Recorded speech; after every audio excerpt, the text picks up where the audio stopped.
Poin yang ke-8, ukurannya adalah berapa kuduskah kita. Nah, kekudusan sangat berhubungan dengan hati.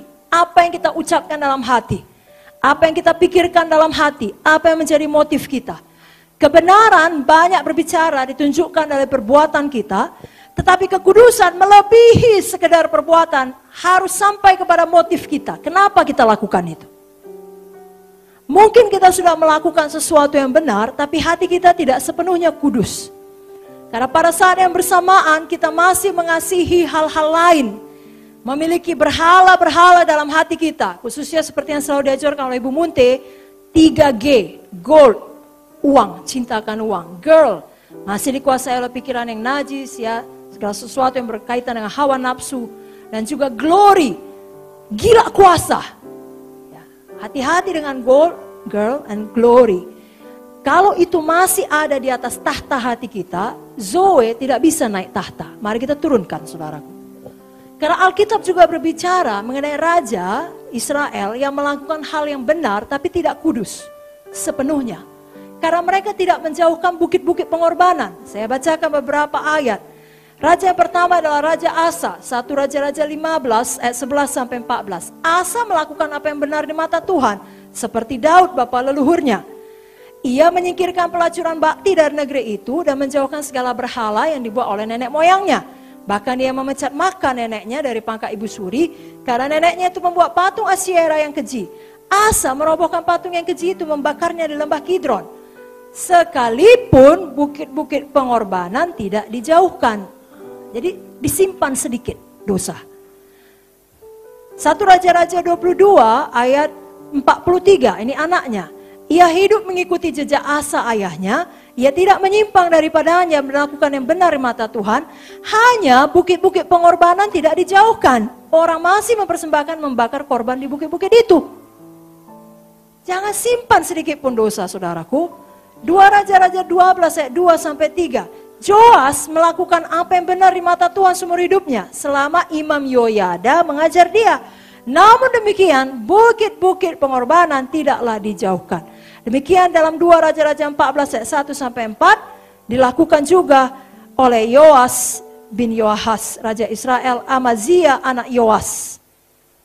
Bukit pengorbanan tidak mereka singkirkan. Jadi walau mereka melakukan hal yang benar, masih ada dalam tanda kutip kasih-kasih yang lain yang mereka biarkan, tidak mereka singkirkan. Saudaraku, gugurkan dosa.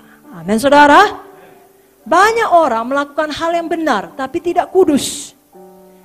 Tuhan memanggil semua kita naik ke tingkat kekudusan yang lebih tinggi. Saudara ingat kisah kupu-kupu kemarin, bermetamorfosis, Roma 12 ayat 2. Berubahlah oleh pembauran budimu.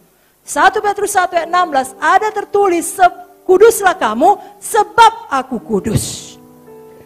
Karena karakter kita tidak bisa didasarkan pada karunia kita. Firman Tuhan berkata, dari buahnya lah kamu mengenal mereka. Berapa banyakkah buah roh yang telah kita kembangkan, saudaraku. Kesabaran kita, kelemah lembutan kita, penguasaan diri kita, kebaikan kita, kasih kita, sukacita kita, damai kita. Saudaraku, mari kita kejar karakter lebih dahulu, kuasa akan datang mengikutinya.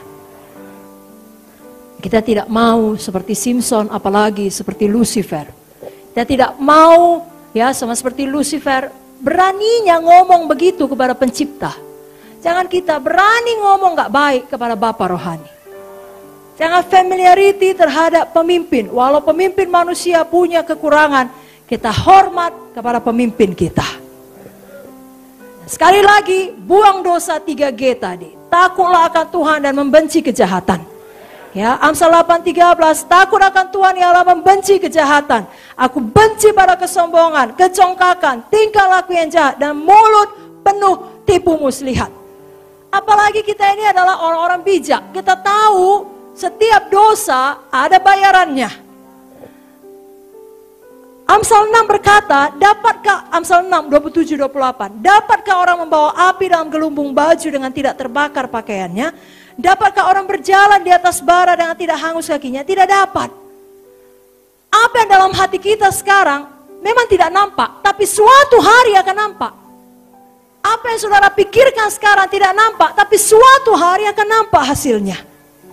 Dan saudaraku, yang paling menyedihkan, kalau kita hidup dalam dosa, kalau kita tidak hidup kudus, kita punya Roh Kudus di dalam, kita punya Tuhan Yesus di dalam, sebenarnya nurani kita tidak akan tenang.